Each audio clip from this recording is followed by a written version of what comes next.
Ma'am.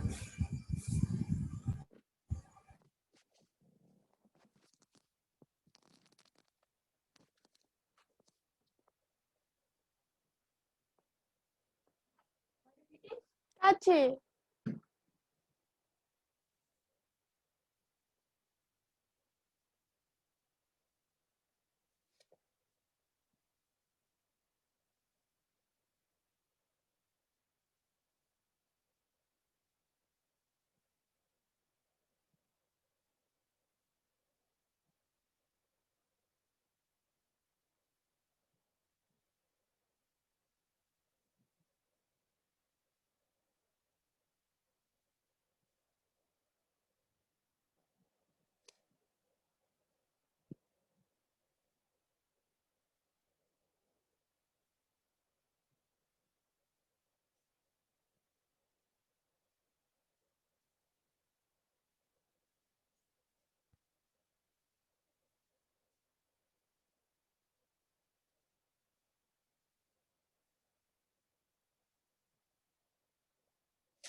Ma'am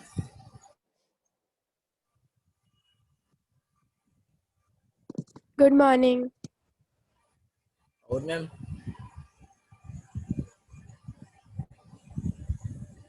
how are you ma'am? हाँ good morning, सुन लिया। आवाज नहीं आ रही मेरी? हम आ रही है। हम्म।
सब इतना लेट क्यों आ रहा है?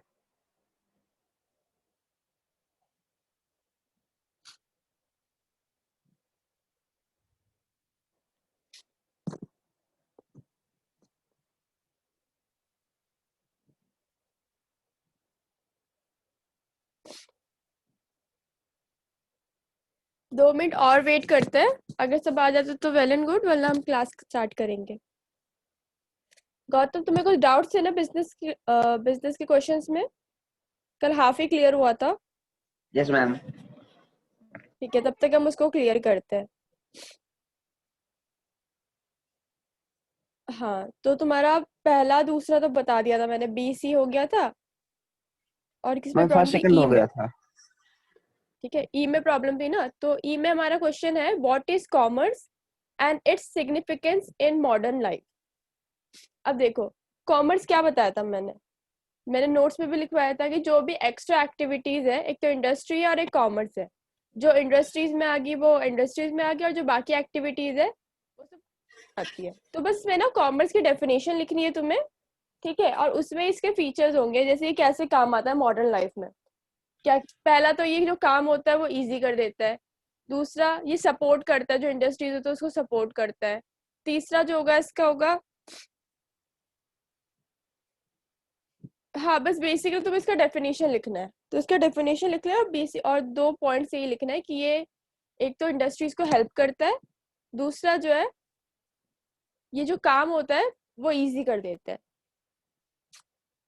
मतलब जितने भी हर्डल्स होते हैं ना उनको रोक देते हैं। हर्डल्स मतलब जितने भी रुकावटें होती है उनको हैंडल करते हैं। तो कॉमर्स में बस की डेफिनेशन लिख लेना तुम, ठीक है। इसके डेफिनेशन में जो मैंने नोट्स दिए होंगे ना उसी में पूरा तुम्हारा दिया हुआ है, तो तुम्हें कुछ एक्स्ट्रा लिखने की जरूरत नहीं सिग्निफिकेंस में। और उसके बाद हमारा एफ पॉइंट है, insurance is known as tertiary industry explain. अब जो इंश्योरेंस हमारी टर्शरी इंडस्ट्री में आता है, ठीक है, क्यों, तो उसको एक्सप्लेन करने को बोला है। तो टर्शरी, पहले तो ये बताओ टर्शरी इंडस्ट्री होता क्या है। टर्शरी इंडस्ट्री वो इंडस्ट्री होता है जो तो दोनों प्राइमरी इंडस्ट्री और को, यस मैम, प्राइमरी और सेकेंडरी को सपोर्ट करता है। तो सबसे पहले यस यही मैम, लिखनी है तुम्हें इस क्वेश्चन में ना, सबसे पहले तुम्हें टर्शरी इंडस्ट्री की डेफिनेशन लिख ली कि टर्शरी सोसाइटी ये होती है, मतलब इंडस्ट्री ये होती है। उसके बाद लिखना है एंड मतलब insurance also support both the industry industry, primary activities and secondary activities, that's why insurance is known as tertiary activities। clear हुआ? Yes ma'am. हाँ बस यही है, इसमें और कुछ नहीं है। तो आई डोंट थिंक अब और कोई आएगा, तो हम क्लास स्टार्ट करते हैं। ओके यस चलो, वंश भी आ गया।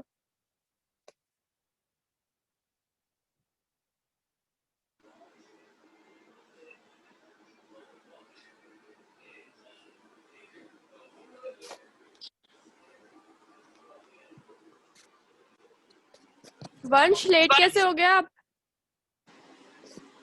मैम नेटवर्क प्रॉब्लम थी। अच्छा चलो कोई बात नहीं, अब हम और वेट नहीं करेंगे, अब हम कंटिन्यू करते हैं, ठीक है। सबको स्क्रीन दिख रही है? मैम ठीक है।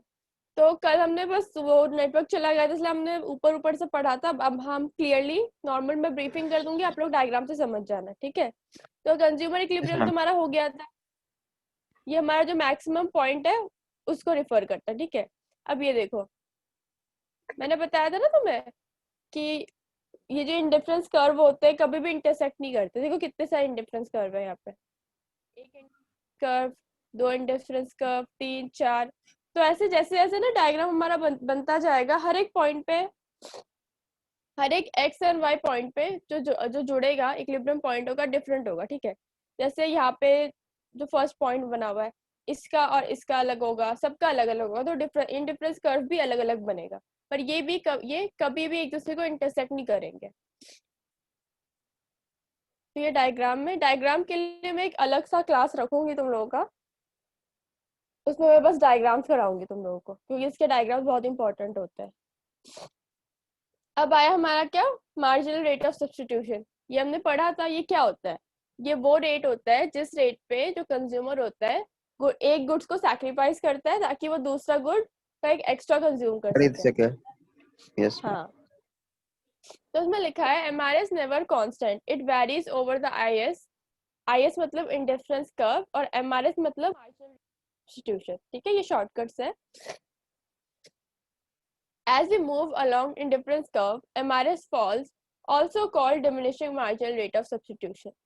अब देखो हमने diminishing marginal rate of substitution पढ़ा था ना। अब ये देखो, ये क्या है, पॉइंट ए है, दिख रहा है ना, पॉइंट ए इक्विलिब्रियम का है, पॉइंट बी है, पॉइंट सी है, ठीक है। फिर पॉइंट डी यहाँ पे आएगा, ई यहाँ पे आएगा, फिर बढ़ेगा। तो इसमें बेसिकली यही है कि जैसा जैसा हमारा इक्विलिब्रियम, हम एक एक गुड्स ज्यादा कंज्यूम करते रहते हैं, दूसरा गुड्स जो है हमारा कम होता जा रहा है। तो ये डायग्राम में शो हो रहा है, जैसे देखो पहला गुड अगर 20 है तो दूसरा गुड क्या है, देखो good x and good why they रखा है, ठीक है। तो एक्स वाई से मैं करती हूँ, अगर एक्स हमारा 20 है और वाई हमारा कितना है 60, तो एक इक्विलिब्रियम पॉइंट मिल रहा है, ठीक है। फिर हमारा एक्स जब 30 है तब वाई क्या है हमारा 40, 40, ठीक है। तो भी दोनों कम होते 50 तो और बेसिकली जो 1। हाँ, तो ये बेसिकली ना कम होता है, धीरे धीरे धीरे जो कम होते जा रहे हैं ना, तो वही है हमारा मार्जिनल रेट ऑफ सब्स्टिट्यूशन। और ये जो सर्कल कर्व दिख रहा है तुम्हें, ये हमारा क्या है, इंडिफरेंस कर्व। जो कर्व दिख रहा डिफरेंस है कर्व। उसको हाँ, उसको इंडिफरेंस कर्व कहते हैं। और जो रेट ऑफ जिस रेट से ये कम होते जा रहा है उसको कहते हैं मार्जिनल रेट ऑफ सब्स्टिट्यूशन। ये क्लियर हुआ? अब देखो यहाँ पे यस तुम लोग मैम। को समझाने के लिए ये भी रखा है, ठीक है, मुझे नहीं हुआ। MRS change. हाँ, मुझे नहीं हुआ। तुम आए कब, पहले मुझे ये बताओ। बस अभी अभी आया। जब मैंने कॉल किया तब। अब अब मैं बाद में समझाऊंगी, पहले मैं क्लियर करूंगी ये पूरा चीज, उसके बाद। अब कोई बताना चाहेगा इसको, मार्जिनल रेट ऑफ सब्स्टिट्यूशन?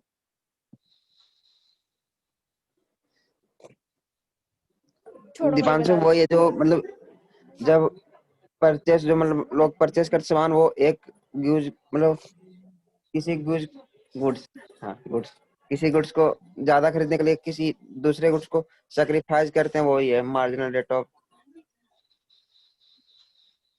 ठीक है। ये मैम देखो यही है ना? मार्जिनल, हाँ, मार्जिनल रेट ऑफ सब्स्टिट्यूशन मतलब यही होता है जब कंज्यूमर किसी रेट पे गुड्स को सैक्रिफाइस करता है ताकि वो दूसरा गुड एक्स्ट्रा कंज्यूम कर सके, वो होता है हमारा मार्जिनल रेट ऑफ सब्स्टिट्यूशन। और उसी को डायग्राम में ये दिखा रखा है। तो बेसिकली जो हमारा मार्जिनल रेट ऑफ सब्स्टिट्यूशन होता है ना, वो धीरे धीरे कम होता जाता है, इंडिफरेंस कर्व के साथ साथ वो चलता है। जैसे यहाँ पे लिखा, वो कांस्टेंट नहीं होता। कांस्टेंट मतलब क्या होता है, फिक्स्ड। वो कभी भी फिक्स नहीं होता, वो चेंज हो सकता है, ठीक है, उसका रेट चेंज हो सकता है, गुड्स की क्वांटिटी चेंज हो सकती है, कुछ भी चेंज हो सकता है। जैसे यार डायग्राम बना हुआ है, यहाँ पे एक इक्विलिब्रियम पॉइंट है, यहाँ पे एक है, यहाँ पे एक है। तो जैसे जैसे लोग की डिमांड ऑफ गुड्स चेंज हो रही है, वैसे वैसे जो इक्विलिब्रियम पॉइंट है वो भी चेंज हो रहा है। और जिस रेट से चेंज हो रहा है वो होता है हमारा मार्जिनल रेट ऑफ सब्स्टिट्यूशन, ठीक है। अब ये इसका न्यूमेरिकल है। डेल्टा वाई मतलब क्या होता है, चेंज इन वाई। और डेल्टा एक्स मतलब होता है change in X. X Y यहाँ पे क्या है, दो गुड्स है, ओके। तो जैसे ए से लेके बी तक, ए से लेके बी तक का हम जब देख रहे हैं तो क्या हो रहा है, कितने चेंजेस आ रहे हैं। ये 60 था, 60 से कितना आ गया, 40। तो यहाँ पे हमने क्या लिखा है, 40। ये गुड वाई की बात हो रही है, ठीक है, 60 माइनस 40। अब हम क्या करेंगे, गुड क्या गया, हाँ, गुड ए की बात करेंगे एक्स एक्सिस में। तो इसमें क्या हुआ, 20 माइनस में 30। पॉइंट ए पॉइंट बी दिख रहा है ना सबको? मैम एक क्वेश्चन है। हाँ, पूछो। मैम यहाँ पे -20 क्यों है? हाँ, तो मैं वही ना, -20 क्यों है, ये देखो ना। अगर हम यहाँ ए से लेके बी तक देख रहे हैं, ठीक है, तो यहाँ पे भी तो ए से लेके बी तक ही देखेंगे या बी से लेके ए तक देखेंगे? नहीं मैम, प्लस होना चाहिए ना, क्योंकि क्यों बड़ा प्लस साइन होगा? 60 के बड़ा है तो उसके तो प्लस का साइन है। यहाँ पे माइनस क्यों आया, ये देखो, 20 माइनस 30 का माइनस लगा है इसमें। अगर नीचे डिवाइड हो रहा है, माइनस आ रहा है, तो माइनस ही आता है। ये प्लस नहीं, ये डिवाइड है, ठीक है। तो 40 माइनस 60 माइनस 40 20 हो गया। 20 माइनस 30 क्या हुआ, -10। तो इसीलिए यहाँ पे माइनस आया। डिवाइड करके आंसर क्या आया, 2, 2 ठीक -2। है। हाँ, तो ये जो -2 है हमारा क्या है, मार्जिनल रेट ऑफ सब्स्टिट्यूशन। मतलब -2 की रेट से जो इक्विलिब्रियम पॉइंट है वो चेंज हो रहा है। ये क्लियर हुआ? Yes ma'am.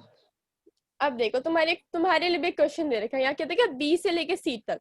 अब बी से लेके सी तक वाई कितने चेंज हो रहे हैं, बी हमारा 40 है और सी हमारा 20 है वाई एक्सिस में। तो यहाँ क्या हुआ, 40 माइनस 20, ठीक है। उसके बाद यहाँ पे देखो, यहाँ पे बी 30 है और यहाँ पे 50। तो नीचे क्या आएगा, 30 माइनस 50। फिर जो 50। डिवाइड करके आंसर आएगा वो क्या होगा, हमारा marginal rate of substitution. Clear हुआ सबको ये चीज? Yes ma'am. मैम 1 तरुण आएगा एंड तो वंश, -1 आएगा। हाँ, तरुण एंड क्या वंश, आंसर? आपको क्लियर हुआ?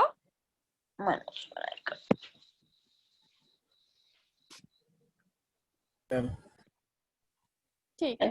अब हमने कल किया था क्वांटिटी डिमांडेड। क्वांटिटी डिमांडेड क्या होता है, जो क्वांटिटी डिमांडेड होता है वो जो डिमांड होता है बेसिकली वो it's a quantity which a consumer is able and is willing to buy at a particular price at given period of time. ये बेसिकली किसी पर्सन की इच्छा होती है जिसको वो खरीदता है, जो मतलब अपनी मर्जी से खरीदता है, अपने जो उसका इनकम होता है उसमें और एक गिवन टाइम पीरियड में। तो डिमांड बेसिकली यही होता है, जब हम कुछ भी अपनी मर्जी से खरीदते हैं, जब भी कंज्यूमर अपनी मर्जी से कुछ खरीदता है और वो उसको खरीदने के लिए वो भी होता है, मतलब वो उसको अफोर्ड भी कर सकता है, तो वो होता है हमारा क्वांटिटी डिमांडेड।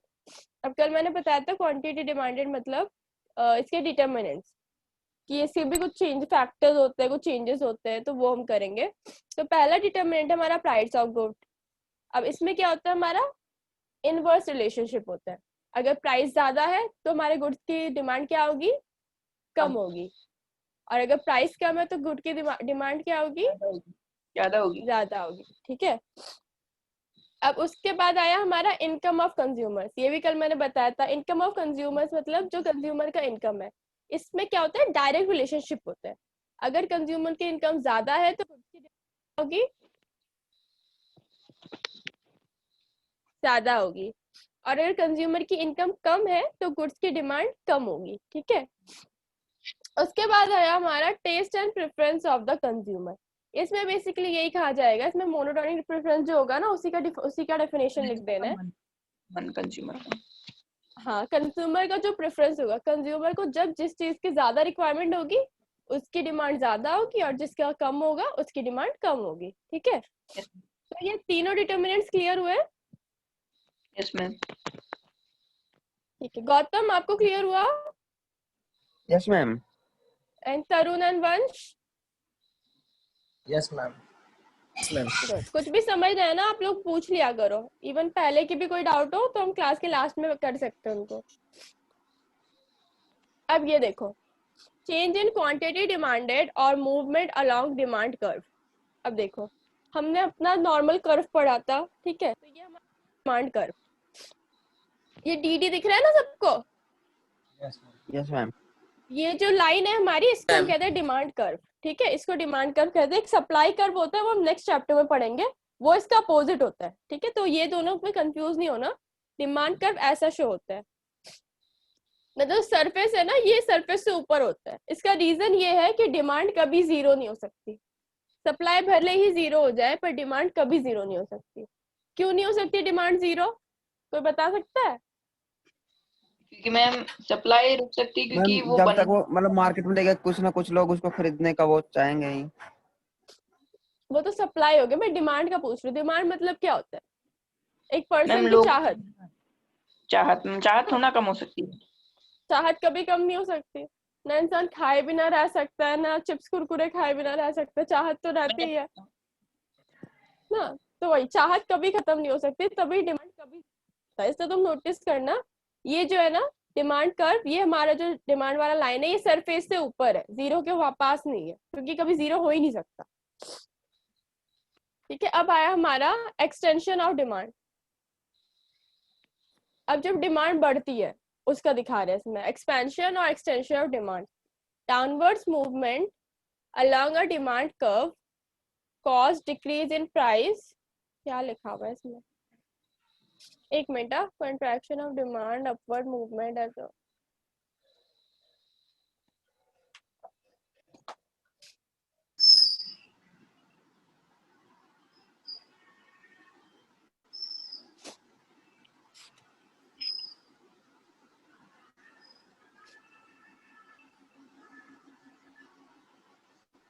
अच्छा हाँ, इसमें बेसिकली ये दिखा रहा है, सबसे पहला जो हमारा डायग्राम है उसमें ये है क्यू, उस क्यू नहीं सॉरी, ये ओ जो है हमारा ओरिजिन है, गुड वन है, और वाई जो है हमारा, नहीं एक्स गुड वन, ये एक्स और वाई हमारे पास एक्स एंड वाई एक्सिस है। जो क्यू है ये गुड वन है, और जो नहीं सॉरी हाँ, ये जो क्यू है ना ये हमारा क्या है, क्वांटिटी, और जो हमारा पी है ये हमारा प्राइस है। ठीक है, तो इसमें बेसिकली ये है कि जो क्यू गुड्स है, पहला गुड है, वो पी प्राइस पे उसका इक्विलिब्रियम हो रहा है, पॉइंट हो रहा है। ठीक है, क्यू का प्राइस ये है और Q2 का प्राइस ये वाला पी है, नीचे वाला पी। डायग्राम दिख रहा है ना सबको? Yes ma'am. यस। हाँ, तो इसमें पहला ये बोला क्या है कि गुड 1 का जो प्राइस है उस पे ये वाला इक्विलिब्रियम पॉइंट हो रहा है। फिर जब गुड 2 का जो प्राइस डिक्रीज हो रहा है, प्राइस डिक्रीज हो रहा है, दिख रहा है ना, P से P2 तक आया। हाँ, ये दिख रहा है, एक तो P पॉइंट है, ठीक है, तो P पॉइंट से जब प्राइस कम हमारा, तो P 0 पे आ रहा है, ठीक है, तो P 0 पे जो हमारा एक और पॉइंट बन रहा है वो हो रहा है Q 0, तो प्राइस में कम हो रहा है। P एक प्राइस है, एक प्राइस कम हो रहा है, तो इससे क्या हो रहा है, हमारा जो कर्व है ना वो शिफ्ट हो रहा है, वो डाउनवर्ड शिफ्ट हो रहा है। पहले हमारा जो P पॉइंट था ये था ऊपर वाला, इसको A पॉइंट मान लेते हैं। अब A से लेके जो ये वाला D है, इसके पास जो पॉइंट आ गया इसको B मान लेते हैं, ठीक है, तो ये वाला पॉइंट आ गया, तो ये क्या हुआ, डाउनवर्ड शिफ्ट हुआ। ये एरो दिख रहा है ना आप लोगों को? Yes ma'am. हाँ, तो इस एरो मतलब इस पॉइंट से लेके अब यहाँ पे शिफ्ट हो गया। कब? जब हमारी प्राइस कम हुई। अब यहाँ से तो आप समझ सकते हो कि ये प्राइस ज्यादा वाला और ये कम वाला है, ज्यादा वाले पे एक इक्विलिब्रियम पॉइंट है और कम वाले पे एक इक्विलिब्रियम पॉइंट है, और उनके बीच का जो गैप है ना वो हमारा है decrease in price, decrease in demand curve. Clear हुआ? Yes ma'am. ठीक है, अब दूसरे में भी सेम किया, इसमें बस क्या करें, प्राइस को इंक्रीज कर दे रहे हैं। यहाँ पे P पॉइंट है, यहाँ पे Q पॉइंट है, यहाँ पे Q 0 है, यहाँ पे P है। जब P पॉइंट है तो हमारे पास एक इक्विलिब्रियम पॉइंट आ रहा है, फिर हमने प्राइस को क्या किया, इंक्रीज कर दिया, तो हमारा क्या बन गया, P 0, ठीक है, तो P 0 पे फिर हमारा एक और इक्विलिब्रियम पॉइंट आ गया, वो है Q 0, मतलब एक और क्वांटिटी आ गई, ठीक है। तो इसमें भी हो रहा है कि ये वाला जो एरो है ये दोबारा शिफ्ट हो रहा है, वो वाला डाउनवर्ड शिफ्ट हो रहा है, तो ये वाला क्या हो रहा है, अपवर्ड शिफ्ट हो रहा है, ठीक है। तो इनके बीच में जो गैप है ना, जो एरो दिख रहा है आपको पूरा कर्व बना हुआ, ये जो गैप है इसको हम कहेंगे शिफ्ट इन डिमांड कर्व, ठीक है। ये वाला डिमांड का ये वाला शिफ्ट होता है जब डिक्रीज इन प्राइस होता है, और ये वाला शिफ्ट तब होता है जब इंक्रीज इन प्राइस होता है, ठीक है। ये बेसिकली मैं तुम्हें ना इनका डायग्राम ढंग से बना के दूंगी, इसमें इतने से समझ भी नहीं आ रहा होगा तुम लोगों को। अब देखो यहाँ पे लिखा है चेंज इन डिमांड और शिफ्ट इन डिमांड। यहाँ पे हमने क्या किया था, प्राइस का किया था, ठीक है, और यहाँ पे हम करेंगे डिमांड का। ये एक ये पॉइंट है, QP एक पॉइंट है और Q1 और P एक पॉइंट है, दोनों में अलग अलग इंडिफरेंस कर्व बना है, दिख रहा है ना। एक तो DD, ये बेसिकली इंडिफरेंस कर्व नहीं, हमारा डिमांड कर्व है, इसको इंडिफरेंस कर्व की तरह बनाया गया है, या फिर तुम बिल्कुल स्ट्रेट लाइन भी इसका खींच सकते हो, ठीक है। तो ये DD है और D1 एंड D1 लाइन है, तो इनके बीच में भी जो गैप है ना उनको कहते हैं हम increase in demand because of change in demand. जब डिमांड बढ़ रही है, जब डिमांड नॉर्मल है तब तो हमारा ये जो है A पॉइंट पे हमें इक्विलिब्रियम मिल रहा है, ठीक है। तो जब हमारी डिमांड और ज्यादा हो रही है, ये देखो ना, क्वांटिटी 2 ज्यादा हो गई, प्राइस सेम है पर क्वांटिटी हमारी ज्यादा होगी, मतलब डिमांड हमारी ज्यादा होगी, तो हमारे पास जो इक्विलिब्रियम पॉइंट मिल रहा है वो B मिल रहा है। तो A और B के बीच में जो डिफरेंस है ना, जो दोनों इंडिफरेंस कर्व के बीच में डिफरेंस है, वो हमारा हो गया इंक्रीज इन डिमांड। ये क्लियर हुआ? एक बार ढंग से देख लो डायग्राम को।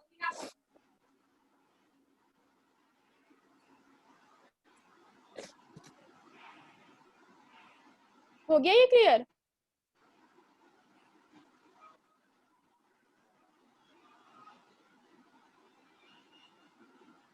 एक बार और समझाइए। ठीक है, अब देखो ये हमारा जो P पॉइंट है ना, ये क्या है, हमारा प्राइस, और ये क्या है, हमारा Q वाला जो पॉइंट है, ये हमारा है क्वांटिटी डिमांडेड। अब इसमें ना एक चीज आप लोग नोटिस करो, जो प्राइस है ना वो कांस्टेंट है, मतलब प्राइस को हमने फिक्स कर दिया है, बस क्वांटिटी चेंज हो रही है। तो जो Q है वो क्वांटिटी 1 है। सेम प्राइस में सबसे पहले जो कोई पर्सन था वो Q गुड्स परचेज कर रहा था, ठीक है, और उसके बाद सेम प्राइस में उसकी डिमांड बढ़ गई, फिर वो Q1 गुड्स परचेज करने लगा, ठीक है। इसको 1 मान लेते हैं, इसको 2 मान लेते हैं। पहले P प्राइस पे वो एक गुड परचेज कर रहा था, फिर P ही प्राइस पे वो दूसरा गुड परचेज करने लगा, ठीक है, 2 गुड्स एक साथ परचेज करने लगा। तो क्या हुआ, इसका डिमांड बढ़ा, तो इसीलिए इसका जो इक्विलिब्रियम पॉइंट है ना वो भी चेंज हो गया। पहले P और Q का जो इक्विलिब्रियम पॉइंट था वो A था, फिर जो इक्विलिब्रियम पॉइंट आया Q1 और P का वो B था, ठीक है। तो A और B के बीच में जितना डिफरेंस होगा ना वो होगा हमारा शिफ्ट इन डिमांड, और ये क्यों हुआ है? इंक्रीज इन डिमांड की वजह से, क्योंकि डिमांड इंक्रीज हो गई है। और प्राइस हमारा कांस्टेंट है, उसमें क्या हो रहा था, हमारे प्राइस चेंज हो रहे थे बट क्वांटिटी कांस्टेंट थी, मतलब क्वांटिटी फिक्स थी। और इसमें क्या हो रहा है, हमारा प्राइस सेम है पर जो क्वांटिटी है ना वो ज्यादा हो गई है। अब समझ आया? नहीं आया। अभी भी नहीं आया? मेरा फिर नेटवर्क लॉस हो गया। अच्छा, बाकियों को आया? इनको समझना मुझे बता। Yes ma'am. ठीक है, तो इसमें भी ये वर्ड जो सेकंड वाला है उसमें भी सेम है, इसमें भी प्राइस कांस्टेंट है, पर इसमें पता है क्या हो रहा है, इसमें जो क्वांटिटी है ना ज्यादा नहीं हो रही, वो कम हो रही है, ठीक है। तो एक तो हमें पॉइंट मिला है, क्या हो गया सैरू को, हाँ, एक तो हमें पॉइंट मिला है Q1 और यहाँ पे Q2। तो जो Q1 है वो क्या है, एक पॉइंट पे Q1 और P पे हमें एक इक्विलिब्रियम पॉइंट मिला, ठीक है। जब डिमांड प्राइस हमारा फिक्स है, बस जो डिमांड है ना वो फ्लक्चुएट कर रहा है, और हमारा जो डिमांड होगा वो कम हो गया बट प्राइस हमारी सेम है।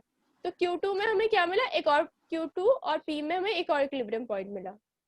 तो इक्विलिब्रियम पॉइंट के बीच में जो डिफरेंस होंगे ना दोनों इक्विलिब्रियम पॉइंट के बीच में, वो फिर हमारा होगा शिफ्ट इन डिमांड। एरोस दिख रहे हैं ना आप लोगों को? एरोस का बहुत मैम। ध्यान रखना। तो बेसिकली कुछ नहीं है, बहुत इजी डायग्राम है ये, बस थोड़ा समझना पड़ेगा।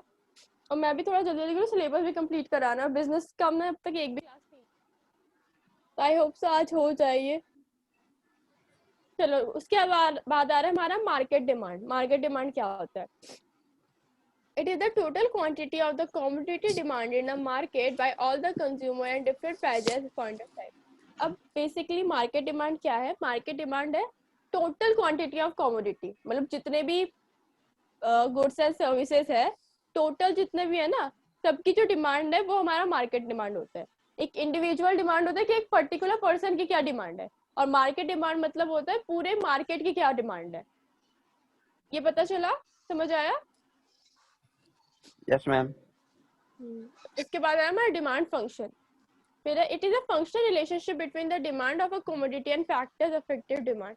अब देखो डिमांड फंक्शन यही होता है कि एक तो डिमांड है, ठीक है, और उसको जितने भी फैक्टर्स हमारे चेंज कर सकते हैं, जैसे मैंने फैक्टर्स बताया था ना, एक तो प्राइस ऑफ गुड्स, ठीक है, दूसरा क्वांटिटी ऑफ गुड्स, तीसरा क्या हमारा, सॉरी, प्राइस ऑफ गुड्स था हमारा, इनकम ऑफ कंज्यूमर था, और तीसरा था हमारा taste and preferences of consumer. तो ये क्या है, इसके फैक्टर्स है बेसिकली, ठीक है। तो ये बेसिकली रिलेशनशिप बताता है फैक्टर्स के बीच में। जैसे मैंने बताया था आप लोगों को कि जो इनकम होती है और जो कंज्यूमर का वो होता है डिमांड होता है, वो इनवर्स नहीं होता, वो डायरेक्ट रिलेशनशिप में होते हैं। क्यों? अगर इनकम बढ़ेगी तो क्वांटिटी डिमांड बढ़ेगी, इनकम कम होगी तो डिमांड कम होगी। तो बेसिकली यही है, ये फंक्शनल रिलेशनशिप होता है डिमांड ऑफ कमोडिटी और उसके फैक्टर्स के बीच में। उसके बाद आया हमारा लॉ ऑफ डिमांड। अब ये बहुत इंपॉर्टेंट होता है और हमेशा पेपर में आता है ये। The law states that when all the other things remain constant, there is an inverse relationship between price of the commodity and quantity demanded of it. अब ये बेसिकली कहते हैं कि जब भी हम किसी फैक्टर की बात करते हैं ना, तो उसके बाकी जो फैक्टर्स होते हैं ना वो कांस्टेंट रहते हैं। अगर हम प्राइस की बात कर रहे हैं, ठीक है, तो जो उसका क्वांटिटी होगा ना और जो कंज्यूमर की प्रेफरेंस होगी, ये कांस्टेंट रहेंगे, फिक्स रहेंगे, ये चेंज नहीं हो सकते, बस प्राइस चेंज होगा। और जब हम क्वांटिटी की बात करेंगे तो प्राइस बिल्कुल कांस्टेंट रहेगा, प्राइस बिल्कुल भी चेंज नहीं होगा, वो फिक्स रहेगा, और जो प्रेफरेंस है वो भी फिक्स रहेगी। तो जब हम किसी एक चीज की बात करेंगे ना, तो बाकी जितने भी फैक्टर होंगे वो सारे फिक्स रहेंगे, कांस्टेंट रहेंगे। तो इसमें ये कह रखा है कि ये लॉ ये बताता है कि बाकी सारे फैक्टर जब कांस्टेंट रहते हैं तो एक इनवर्स रिलेशनशिप होती है price of commodity and quantity of demand के बीच में। अब ये मैंने पहले भी बताया था, इनवर्स रिलेशनशिप मतलब क्या होता है?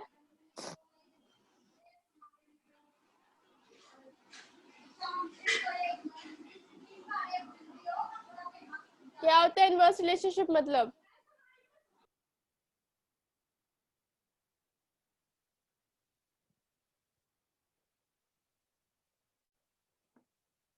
लॉ ऑफ डिमांड मतलब होता है जब बाकी सारे फैक्टर्स कांस्टेंट रहते हैं तो एक इनवर्स रिलेशनशिप होता है price of the commodity and quantity demanded में। इसका मतलब ये होता है जब प्राइस हमारा हाई होगा तो क्वांटिटी की डिमांड जो होगी वो कम होगी, और जब प्राइस हमारा लो होगा तो क्वांटिटी की जो डिमांड होगी वो ज्यादा होगी। तो बेसिकली यही है लॉ ऑफ डिमांड में, यही चीज बोल रही हूँ कि ये सबसे इजी लगता है मुझे हर चीज में कि जो लॉ ऑफ डिमांड और सबसे इंपॉर्टेंट है, हमेशा पेपर में आता है। ये क्लियर हुआ ये वाला पॉइंट? मैम एक बार और समझाना ये वाला। ठीक है, तो ये एक बेसिकली एक लॉ है जिसको नाम दिया है लॉ ऑफ डिमांड का। तो ये बताता है कि जब बाकी सारे फैक्टर्स कांस्टेंट रहते हैं, कांस्टेंट मतलब फिक्स्ड रहते हैं, तो वहाँ एक इनवर्स रिलेशनशिप होता है price of the commodity and quantity demanded में। और इनवर्स रिलेशनशिप का मतलब होता है जब प्राइस ज्यादा होगी तो क्वांटिटी कम होगी, और जब की डिमांड कम होगी, और जब क्वांटिटी की डिमांड सॉरी एंड जब प्राइस कम होगा तो जो डिमांड होगा वो ज्यादा होगा। तो ये बेसिकली यही कहता है कि कभी भी हम किसी चीज को जज करते हैं ना तो बाकी चीजों को हमें उसको कांस्टेंट रखना पड़ता है। जैसे अगर हम प्राइस ऑफ कमोडिटी या फिर और डिमांड को कंपेयर कर रहे हैं तो बाकी जो दो फैक्टर है ना, जैसे क्या है हमारा क्वांटिटी एंड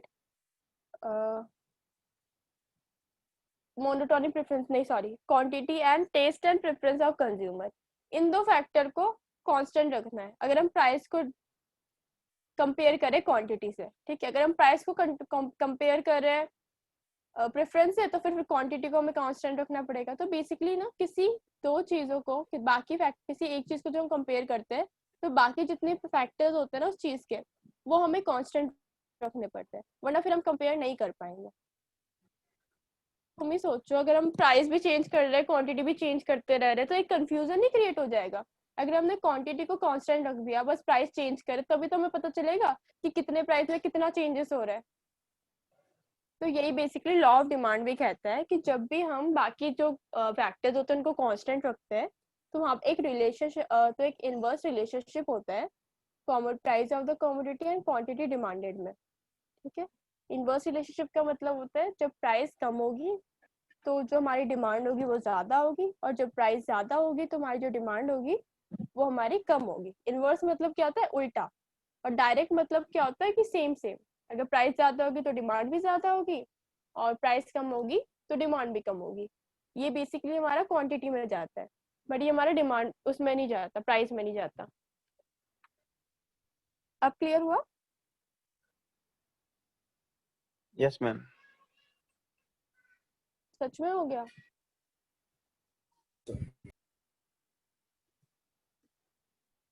कोई बात नहीं, नया नहीं हुआ तो बाद में इसको करेंगे, हम आगे करते हैं अभी। ठीक है, वैसे बेसिकली सिंपल है, आप लोग एक बार रीडिंग लगा लोगे ना इसकी तो आपको समझ आ जाएगा, बहुत सिंपल लाइन है ये तो। फिर आया हमारा चेंज इन डिमांड। अब चेंज इन डिमांड क्या होता है? When demand changes due to change in any other of it determinants other than the price. अब चेंज इन डिमांड क्या होता है? प्राइस को छोड़ के बाकी किसी भी फैक्टर में अगर कोई चेंजेस होते हैं ना तो उसको हम कहते हैं चेंज इन डिमांड। अब प्राइस को छोड़ के कितने फैक्टर बचे? दो ही फैक्टर बचे, एक तो इनकम ऑफ कंज्यूमर और एक है taste and preference of consumer.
Hello.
Hello.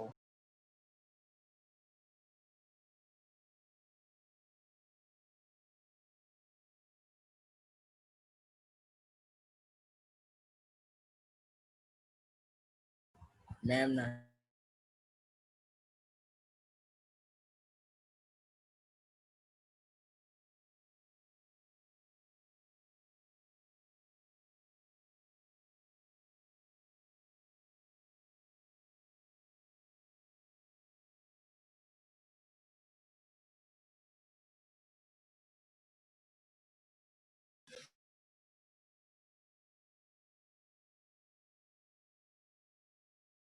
Hello. Yes ma'am. Sorry यार, नेटवर्क चला गया था। अब तो बस ज़्यादा टाइम भी नहीं बचा, तो हम थोड़ा ब्रीफिंग कर लेते हैं इसका। ठीक है, तो हमने चेंज इन डिमांड तक पढ़ लिया। ठीक है, तो फिर अब हमारा जो बाकी टॉपिक्स बचते हैं वो बचता है change in quantity demanded, demand curve and demand schedule, उसका पूरा डायग्राम। फिर प्राइस इलास्टिसिटी ऑफ डिमांड बचता है, और फिर हमारा जो है method of measurement of price elasticity of demand. ये बेसिकली एक न्यूमेरिकल है, तो ये समझाऊं, मतलब ये वाला होगा कल। कल। हाँ, ये कल होगा, और इसमें डायग्राम्स भी है बस, मतलब और factors influencing price elasticity of demand, और बस थोड़े से टॉपिक्स है। तो बेसिकली कल भी हमारी इकोनॉमिक्स की क्लास होगी, और कल हमारी ये जो चैप्टर है ये खत्म हो जाएगा। और होप सो आज नहीं तो कल मैं ना आप लोग को वो भेज दूंगी, जो बिजनेस स्टडीज का जो हमारा सेकंड चैप्टर था उसके जो इम्पोर्टेंट क्वेश्चन है वो सेंड कर दूंगी, वो आप लोग कर लेना। मैम 20 पेज के नोट्स हैं इस बार तो।